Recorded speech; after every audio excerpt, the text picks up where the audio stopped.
இந்த படம் சுவைகள் இனிப்பு, புளிப்பு, உவர்ப்பு, கார்ப்பு, கசப்பு, துவர்ப்பு மற்றும் அவற்றின் உடல் மற்றும் மன ஆரோக்கியத்திற்கான பயன்களை விளக்குகிறது. இனிப்பு ஸ்வீட் பயன்: தசைகள் வளர்ச்சி பெற உதவும். மன அமைதியை ஊக்குவிக்கும். புளிப்பு சாவர் பயன்: தேவைப்படும் கொழுப்பை தரும். சுவை உணர்வுகளை தூண்டும். உவர்ப்பு சால்டி பயன்: உடலில் நீர் சுரக்க உதவும். சர்க்கரை அளவை கட்டுப்படுத்தும். கார்ப்பு ஸ்பைசி பயன்: எலும்புகளின் வளர்ச்சிக்கு உதவும். ஜீரண சக்தியை மேம்படுத்தும். கசப்பு பிட்டர் பயன்: நரம்புகளை வலுப்படுத்தும். உடலின் நச்சு பொருட்களை அகற்றும்.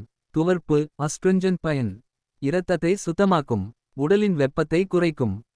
உடல் ஆரோக்கியம் குறித்த இத்தகைய அரிய தகவல்களை தாங்கள் தெரிந்து கொள்வதுடன் மட்டுமல்லாமல் மற்றவர்களுக்கும் தெரியப்படுத்திட இதனை அதிகம் பகிரவும். இயற்கை உணவு மருத்துவ ஆலோசகர், பாரம்பரிய சிகிச்சை சித்தவைத்தியர் சுரேஷ்.